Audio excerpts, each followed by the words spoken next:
Warning, this video contains flashing lights, mentions of self-harm, loud noises, lame jokes, and violence. You've been warned.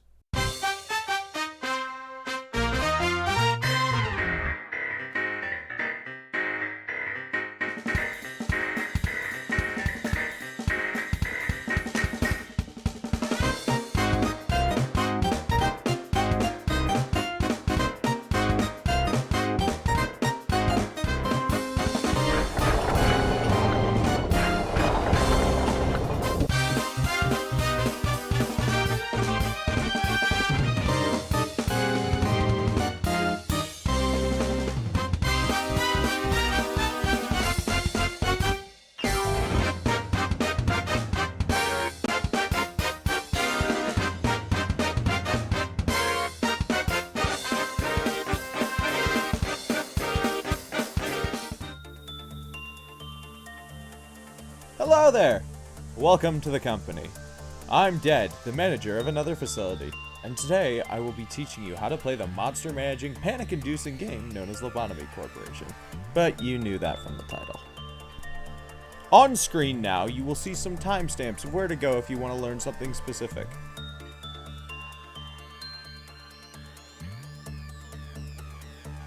Now that you've had time to look these over, I will give a quick rundown of the setting this game takes place in, and what you'll be doing. Welcome to the world of Lobotomy Corporation, where everything has gone to shit. If the outside world is apocalyptic, humanity won't stop growing, and neither will their power consumption. That's where you come in. You'll be managing a facility of anomalous creatures and objects in order to produce power day in and day out, with new ones being introduced regularly. You will learn about how each creature works through working with them through different ways of work, and producing power subsequently through the enkephalin that they produce. Unfortunately, the creatures, do have a tendency to escape and cause problems in the facility, which is something we will cover later. Let's begin with learning about the creatures you will be managing.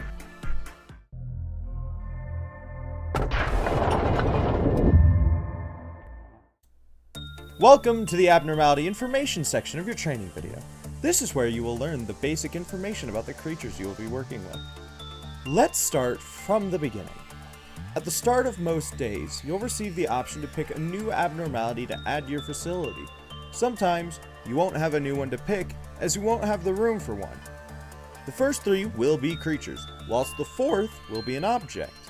If you've completed research on an abnormality, the selection screen will show the name instead of the abnormality's number. Today, we will be using one sin and hundreds of good deeds as our example, as you will always receive it as your first creature. Say hi, one sin.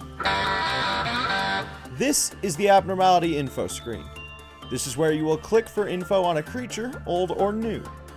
You will either click their name or number to pull up the screen. Very simple indeed. Let's begin with the basic information.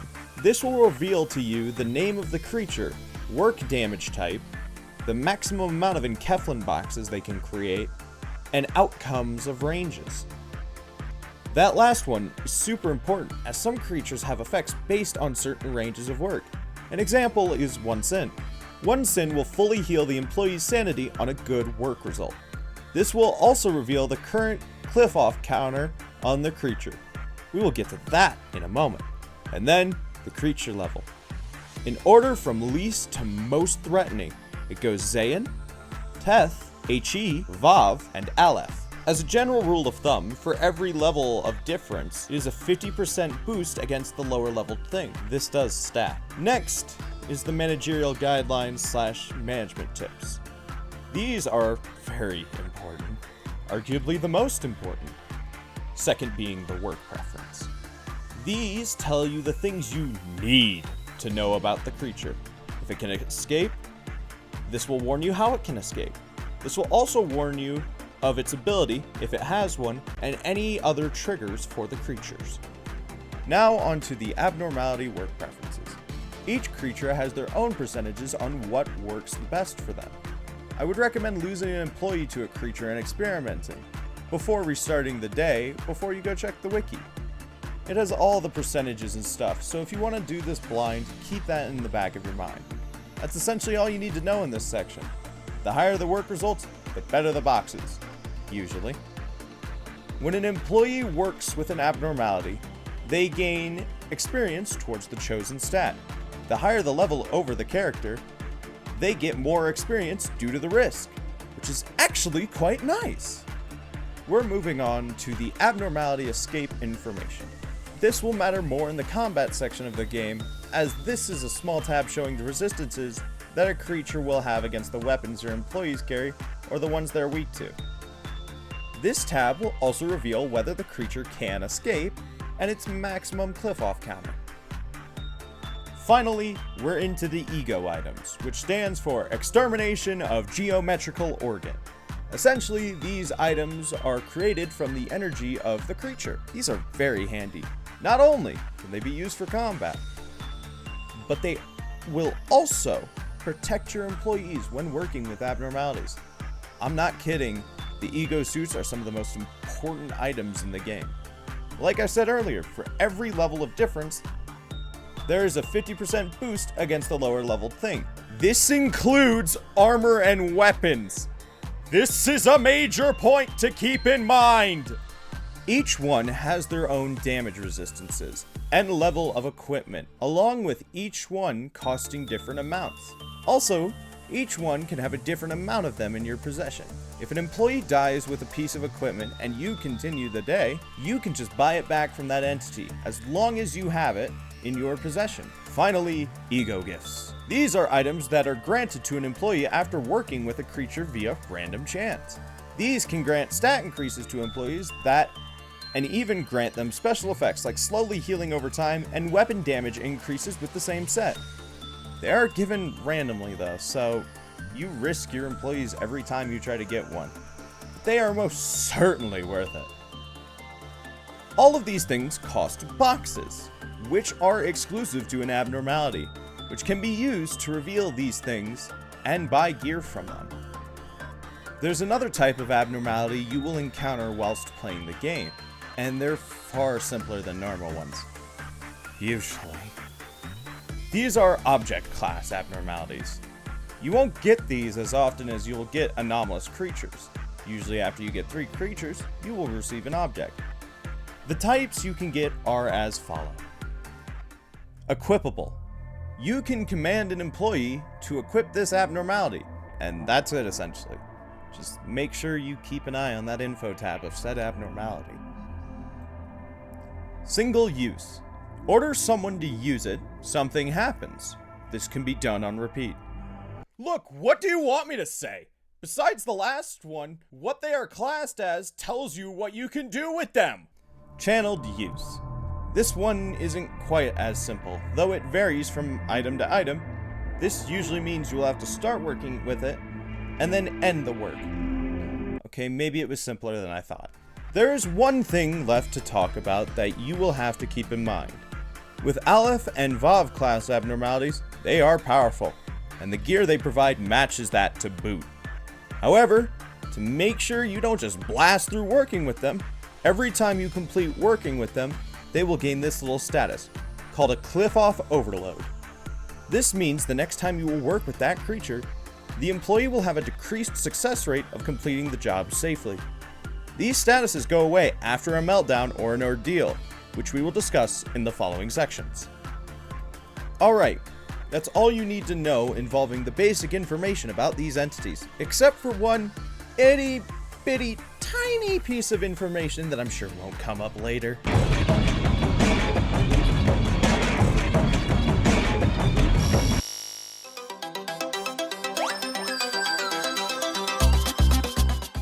Welcome to the internet. No, stop that! This is meant to be informative. Jesus Christ. Anyways, welcome to the management screen. Here, you can sort out who works where by simply dragging them to an empty slot, looking at the abnormality information by simply clicking on the picture, and most importantly, hiring fresh faces and getting them equipped for the workday ahead of them. If you want to customize them, they will cost more points. You get these by completing days. However, you will be deducted points if the day ended whilst an abnormality was out of containment, or if people died during the day. On to the most important part of the screen, the ego list. This is where you will equip the gear that will allow your employees to survive their job under your management. To equip a piece of equipment, click the employee, then click the slot for the gear. Remember that rule of thumb earlier about how the higher a level is, 50% better versus a being, and how that stacks? Yeah, that applies to suits and weapons. I'd also like to bring your attention to the Details tab. Certain weapons and suits can have special effects, so it's a good idea to always check those on new pieces of gear. First, let's start with the weapons, as they are simpler than the suits. You can sort out what level of gear you want via the tabs on the left. So gear will have requirements. Be sure to check those when looking through these. Now, as for the damage types. These also correspond to work types, which will help you to increase your employee stats towards that area of the character, and the damage that can be dealt by abnormalities, so pay close attention. This is also equivalent to damage types from your weapons. Red is the body. This is your employee's fortitude stat, and will also correspond to their health. If your employee's health stat hits 0, they will die. No questions asked. White is the mind. This is your employee's prudence stat, which corresponds to their sanity. If this stat hits 0, they will begin to panic. You can restore an employee from this state by using white weapons against a panicking employee. There are a few states of panicking, so let's go over those real quick. Credit goes to the wiki for this. I had no idea there were actual determining factors to panic states. Murder. An employee will enter this state if their fortitude stat is the highest. They will go on the attack with their own weapon and get an attack speed buff. Suicide.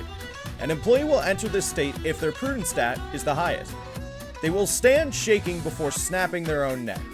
If other employees are in the same room/hallway when an employee commits this act, they will receive 20 white damage times their level. Wander. An employee will enter this state if their temperance is the highest. They will run around the facility without reason, screaming and dealing constant white damage to anyone in the same room/hallway, and they get a speed buff. Shutdown. An employee will enter this state if their justice stat is the highest one. This is the scariest one out of all of them.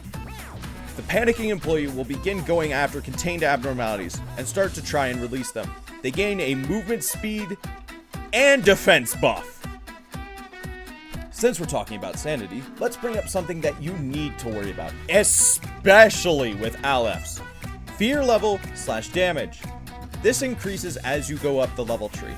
Just so we don't need any long-winded section about this, here's the list of what happens when you send a level 1 employee into a containment work with different abnormality classes.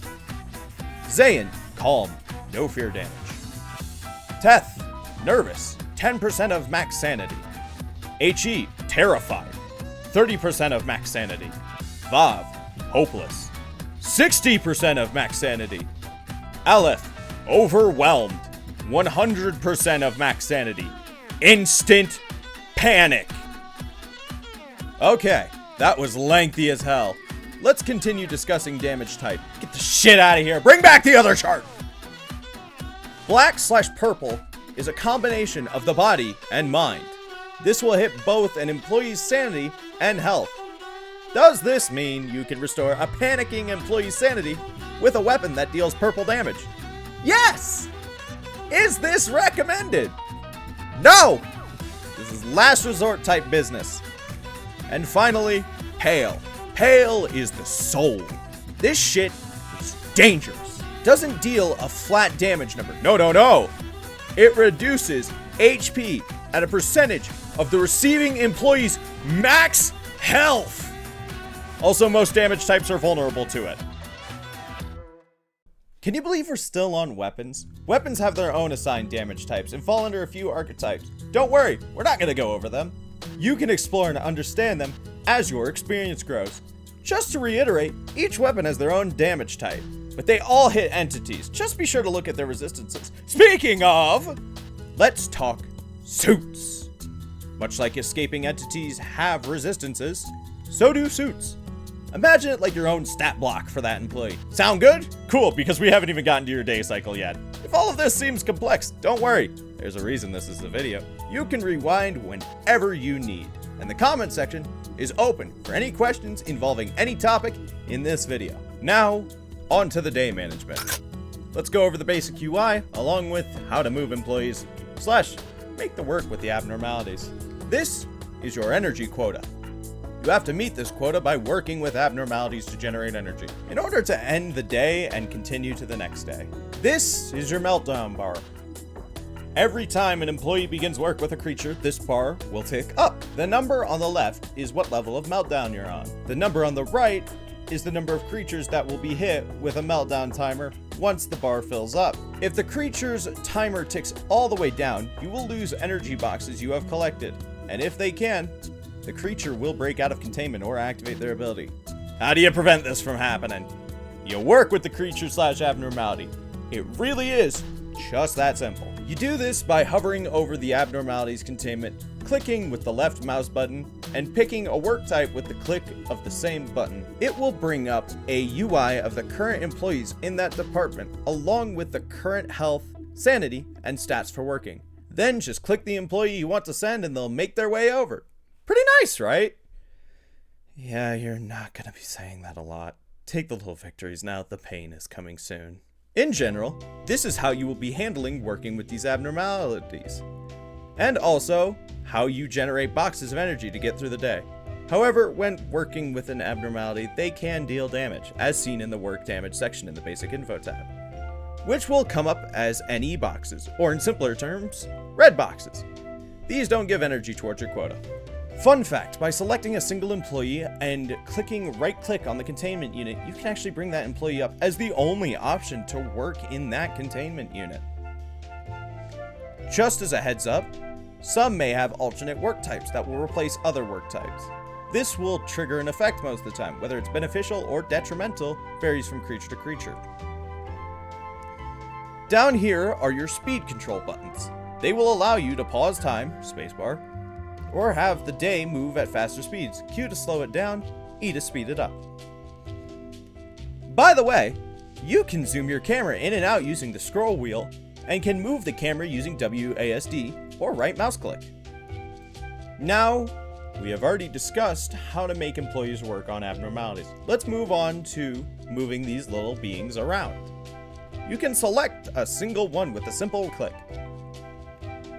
But with a click and drag, you can select a whole army's worth. To get them to move, have some employees selected and right-click a room. It really is just that simple. Be sure to keep this in mind, as it will come in handy down the road. Another part of all of this is the main room, which is where employees default to if not instructed to other hallways or areas. This is the only way to heal your employees outside of alternative methods, such as Army in Black, or through the Fairy Festival. This will heal any employee's sanity and health bit by bit every time this timer ticks up. Hovering above that, where it shows the green Roman numeral, it will display the current benefit level of your clerks, which are the barely named employees throughout the facility, of which you cannot control. Unless you have a clerk-loving entity, or her.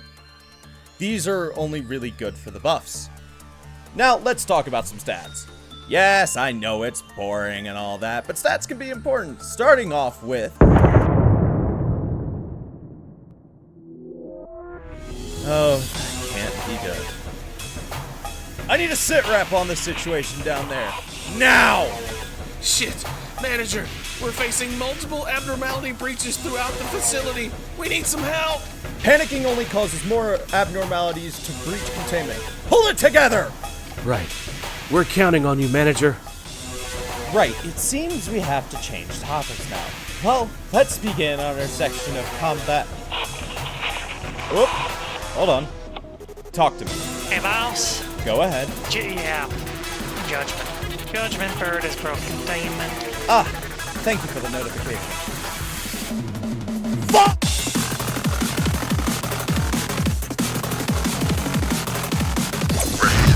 Fucking give us music!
Well, now that that's over, we can and probably should talk about combat.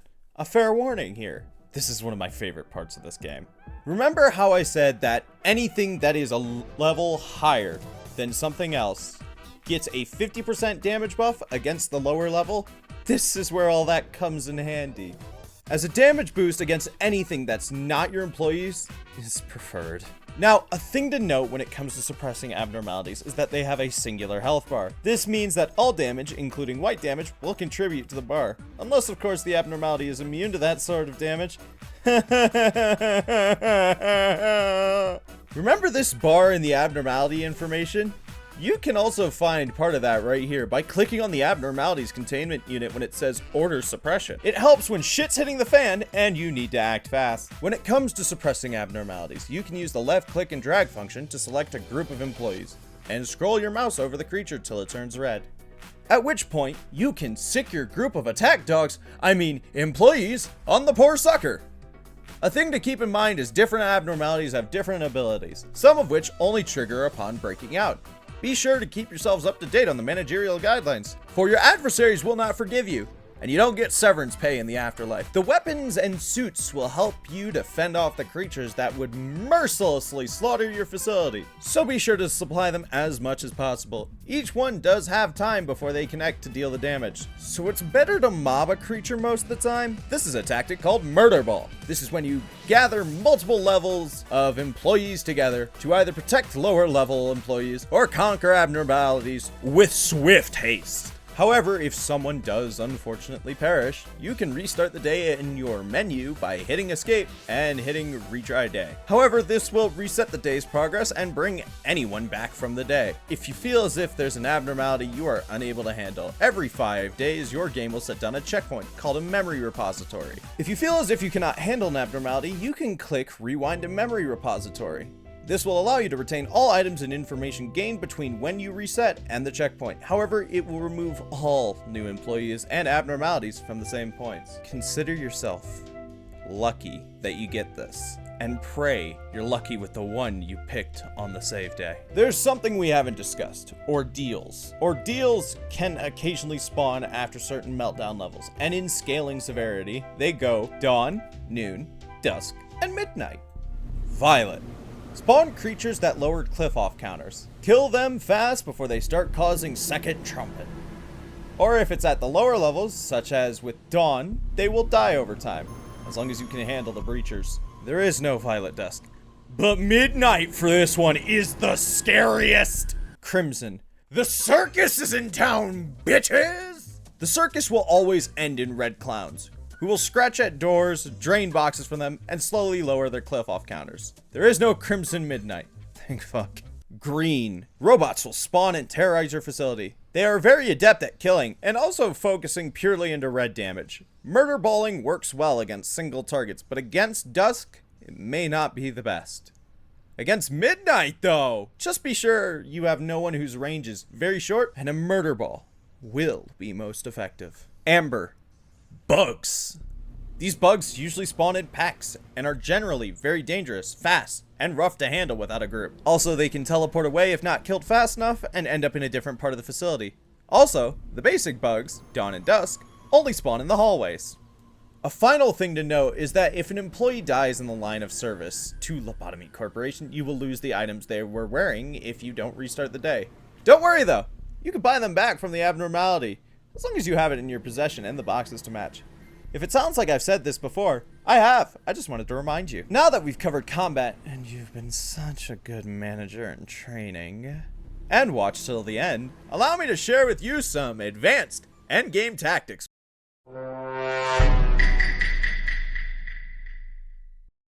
Well, you've sat through what is essentially a video version of the in-game tutorial with a lot more information.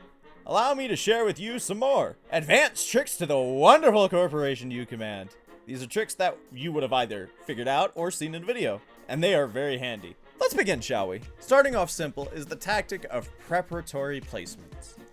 When your meltdown counter is around 1 under, or when you know you're about to go into something that causes a lot of creatures to break containment, place some competent employees outside of each containment to handle it so you have no meltdowns to go through. Take some time grinding up your employees so that you have all containment units covered, but it truly is worth it. Especially in the later game when you have to manage several monsters at once! Next, we have elevator teleports. The name says it all. You use the elevators to teleport in order to avoid creatures and attacks. Use it well enough, you can stave off against any creature or attack. Following up on the idea of elevator teleports, we have holdouts, essentially piling your best employees together in an elevator with your weaker ones in order to defend against some of the stronger creatures, or just in general to protect some of the employees whilst your other employees handle the creature. Trust me, it sounds dumb, but it works. This can also combo with elevator teleports. Finally, we have one of the hardest tactics, kiting.